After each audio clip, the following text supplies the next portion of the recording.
Subhanahu ve Teala Kur'an-ı Kerim'de Euzubillahimineşşeytanirracim At-Tin suresinde لَقَدْ خَلَقْنَا الْاِنْسَانَ فِي اَحْسَنِ تَقْوِيمٍ Min akıl birip sizni bütün mahlukattan üstün ettim. Eğer de adam balası bu dünyada yaşayanda Allah Subhanahu ve Teala itaat edip yaşasa, şunu özünün ömrüne soylasa, kıyamet günü kubarılıp çıkandan son feriştelerden de üstünlük bulaşacak. Ferişteler bir turşular kimler günah kılmıyorlar. Kimler 100% Allah Subhanahu ve Teala itaat ederler. Mine bu dünyada biz size tırışa türlü derece alırlar. Bir derece aldın da üstünlük Allah sikiyle. Bu fakat mine bu 60-70 yılın maştabında. Kıyamet günü uzigine siz bilesiz bir 50 bin yıl gına bular. Anlam mengilik bular. Yani eğer de biz bu dünyada Allah'a itaat edip yaşasak, bu dünyana tügül, bu dünyada şu Allah'ta kurtarır. Allah bilse. Çünkü Allah kulunda ol. Kişinin kulunda tügül. Hem kıyamet gününü de sen zor derecede bulursun. Biz Allah bilse zor derecede buluruz. Devamında Allah Teala ثُمَّ رَدَدْنَاهُ أَسْفَلَ سَافِلِينَ Min kaybırevlerini de tübenden de tüben taşırır mı? Abalar kınır. Abalar indi Allah'a itaat etmişler, yaşayan kişiler. Niye işin alır? Çünkü mesela için getirem, eğer de Allah Subhanahu ve Teala akıl verdiyken bizge, Allah Teala onun için susturur. Onun hakkı var. Ayaklar kullar belirgen, akıl verilgen, niçin yaşarken Allah Teala kursetti? Eğer de biz akılını işletmişe yaşasak, elbette biz özümüzünü tüben tışa başlıyoruz. Kim sayın? Ahirette ne tügür? Bu dünyada o. Çünkü her bir günah bilen kişi özün tüben tışra. İzgilik bilen kudarar. Niçikne cemiyet bulmasın, barabır o yat işler alar yat işler indi. İzgi işler alar izgi işler. Niçikne cemiyet bulmasın, barabır aniyetini kadirlav, aniyetinin derecesini bölü, ulgül her vakit zor derecede her bir kişide yüreğinde son alır. Zor iş edip. Çünkü yürek bitsize, nese izgi, nese günah. Nese tüben tüşre, nese kutere. Çünkü Allah Teala her bir kişiye balaşaktan ok fitri iman saldı. Ali-İmran suresinde Allah Teala bizge şunday malumat verir. Euzubillahimineşşeytanirracim. وَسَارِعُوا إِلَى مَغْفِرَةٍ مِنْ رَبِّكُمْ وَجَنَّةٍ عَرْضُهَا السَّمَاوَاتِ وَالْأَرْضُ اُعِدَّتْ لِلْمُتَّقِينَ Yaşalık işlerge, tevbe kılarga aşırırız, cennetke aşılışlardan bulursunuz diye. Allah Subhanahu ve Teala.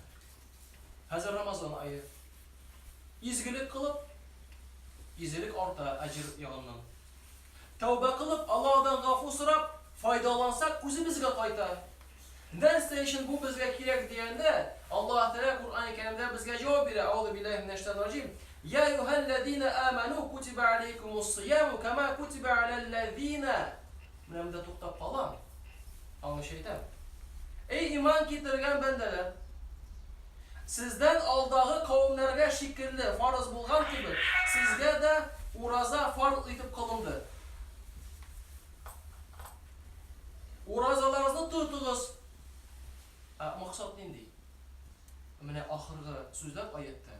لَعَلَّكُمْ تَتَّقُونَ Belki de takvalardan bulursunuz. Bu El-Bakara suresi 180. ayet. Mene şu maksat. Takvalık neyse gereksin olur. Takvalık cemaat, takvalık. O cennetke kirge sebep. Çünkü takvalık aşağı kişiler cennetke kireder.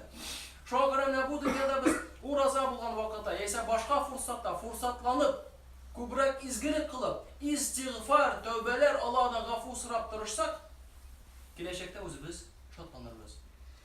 Hatta Meryem aleyhisselam gibi, İsa aleyhisselam kubarılgandan sonra Allah'dan haber tapşırdı.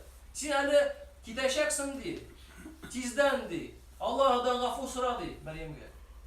Meryem bittiğinde, bala çaktan dinde terbiyelendi. Avrular aşağı uzdu. İsa aleyhisselam balası tuttu peygamber. Onarga değil, gafur sıra değil, tizden getirsin diye.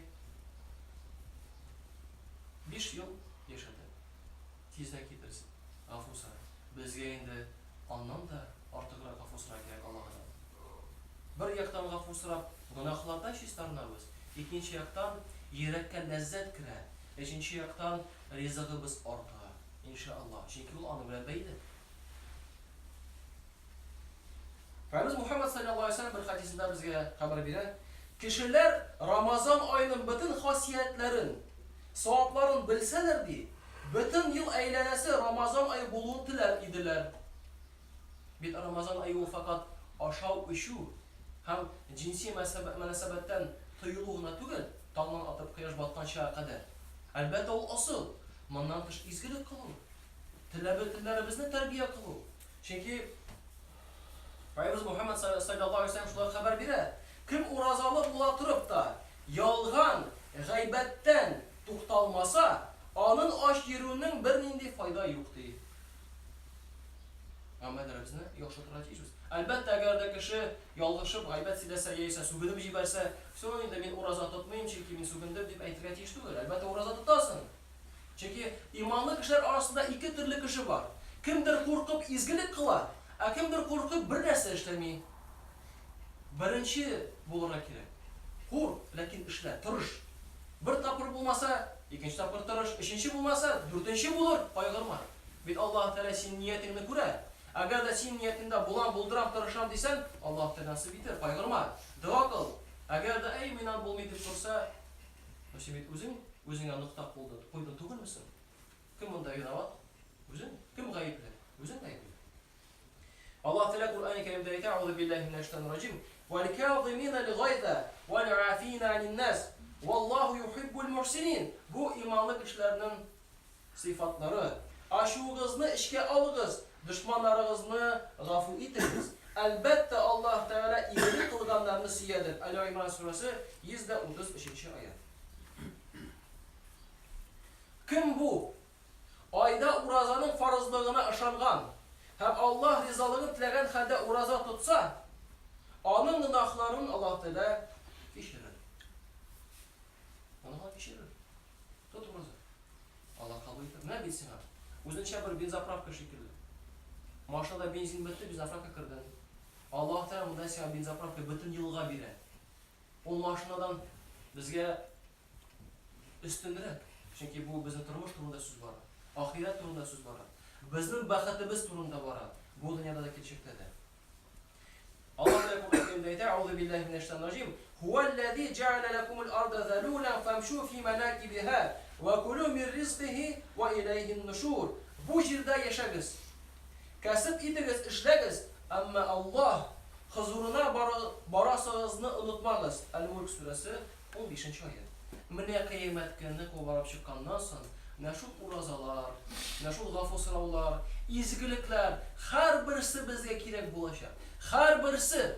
Çünkü Allah Teala bize haber verir Bukhari Müslim'de. Uraza benim işin has, gıybettir. Onun ecrin uzun verirmen. Allah Teala bize kıyamet günü. Bütün kişi korkan günü. Geri kaytıp bulmayın, prenses özgertip bulmayın. Hem sana Allah Teala uzun ecrin verir. Bu dediğinde derece. Abid Allah Teala onun bilen cuma. Anın yumartlığı bilen bir günde çalıştırıp bulmayın. Bütün kişilere işi olsan da, tapkırlarsan da birisinin yumartlığın Allah'ın yumartlığı derecesine gitmeyin. Kıyamet günde bir kişi gel soru verirler, nasıl sen indi izgilik kıldın? Degeytir, min ecetke bilediriyim. Kaytarsa kaytaradır, kaytarmasa gafu itediriyim. Allah degeytir, biz senden yumartırak bar cennetke kır. Biz senden yumartırak bar cennetke kır. Allah'ın yumartlığı bir zor derecede. Şu akıra geldi Allah Teala uzun ecrini bireyken yumartlığı turundan almaz. Biz anlık uz aldığımızda da kitire almayız. Neydi dereceyken anlamayız. Şu akıra izgir kılabız eken uraza, zikir kılabız, istiğfar Allah'tan gafur sırayız. Onu asla gerek Allah Teala kabul ite. O bit yakın. Kur'an-ı Kerim'de Allah Teala bize ite. Euzu billahi mineşşeytanirracim. Ve izâ se'eleke ibâdî anni fe inni qarîb. Ucibu da'vete da'i izâ da'an felyestecibu li ve yu'minu bi le'allehum yerşudun. Bendelerim benim turunda sıraştırsa min elbette her yakın turam. Миңа ялварып дуа кылганнарның теләкләренә җавап бирәм. Әмма сез дә минем кушканнарны үтәп, мин кушканча яшәгез. Бакара сурасы 186 аят. Аллаһ Тәала һәрбер безгә насыйп итсә иде, Аллаһ кушканча яшәп, бу уразаларыбызны ихлас күңелдән тотып, ихлас күңелдән гафу сорап, Аллаһ Тәала һәрберебезнең гынаһларын, кылынган гынаһларда, киләчәк гынаһларда гафу итеп, бөтенебезне җәннәткә хисапсыз беренчеләрдән кертсә иде. Субханакаллаһу ва бихамдик, ла илаха илля антә, валлаһу